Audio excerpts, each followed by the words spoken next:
Você conhece alguma pessoa diagnosticada com transtorno de personalidade borderline?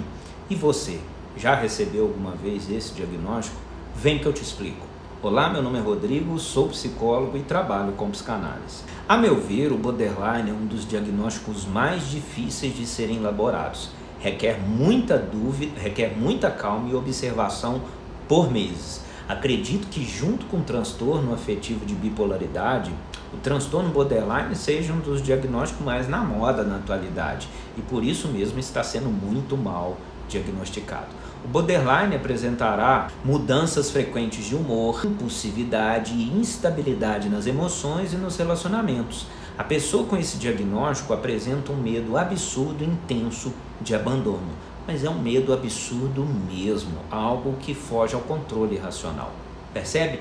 Esse é o problema. Os principais sintomas do borderline são relativamente comuns na atualidade. Quem hoje não tem medo de perder alguém, de ser abandonado? Não eram antigamente, mas ficou muito comum em virtude do sofrimento psíquico na contemporaneidade. Por isso é tão difícil diagnosticar corretamente esses pacientes, pois nem todo mundo que tem essa sensação do medo de abandono é borderline. Mas como de fato podemos diferenciar? Vamos lá que eu vou construir isso com você. Para mim, o principal ponto da marca do borderline é a repetição de relacionamentos extremamente intensos, instáveis e com muitos atos e histórias de impulsividade. O borderline terá uma enorme capacidade, de infernizar a vida de uma pessoa com um jogo de intrigas que poderá envolver toda a família ou pessoas ao redor.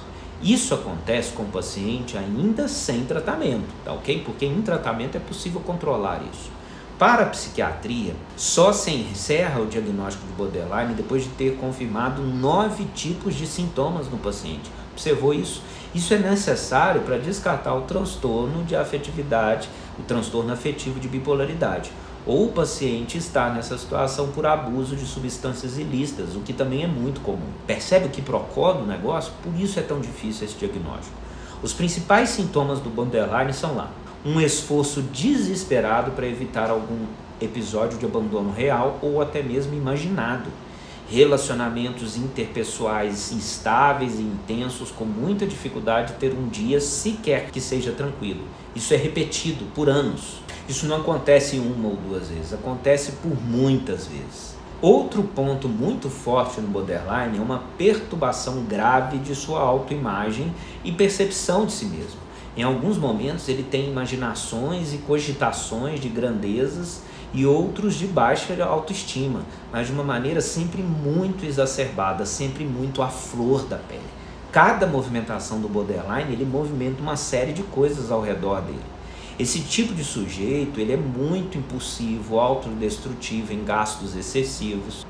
Uma questão que aparece muito no borderline, ele geralmente faz escolhas por sexo desprotegido, às vezes promiscuidade, abusa do uso de substâncias ilícitas e muitas vezes faz direção irresponsável e também pode ter compulsão alimentar. É lógico que aqui, para ficar claro no vídeo, eu estou apresentando um quadro completo do borderline, né, que é um quadro realmente muito difícil. O que a gente geralmente encontra são sujeitos que não têm isso tudo, mas têm 2 ou 3 pontos de forma muito exacerbada. Um dos pontos mais marcantes do borderline são as fantasias paranoicas muito fortes, sobretudo as de abandono. Isso é uma coisa que aparece muito, né? Ele traz questões com isso, por isso os seus relacionamentos são tão conturbados. O tratamento do borderline chega a uma grave crise, necessita de interação por determinado tempo. A terapia medicamentosa é essencial, múltipla, para tratar todos os sintomas. Por isso o borderline toma muito remédio e possivelmente tomará muitos desses remédios o resto da vida. Somado a isso, o sujeito borderline precisa de psicoterapia no longo prazo e talvez também para o resto da vida. Quando eu atendo o borderline, ele chega num estado muito grave, eu começo a atendê-lo 2 ou 3 vezes por semana para tratar a subjetividade e as questões emocionais do paciente, fazer uma boa organização de vida ali no curto prazo. Depois essas sessões podem ir se espaçando, né? Elas podem ir avançando um pouco mais, mas a priori geralmente é isso que eu faço. E você, me conta aqui, Você se identificou com algum desses sintomas? Você conhece alguém com diagnóstico de borderline? Divida suas experiências com a gente nos comentários, seja de onde você estiver assistindo esse vídeo, caso você se sinta confortável, que na primeira oportunidade eu vou interagir com você de verdade e a gente vai conversar sobre saúde mental e sofrimento psíquico. Grande abraço e tchau, tchau.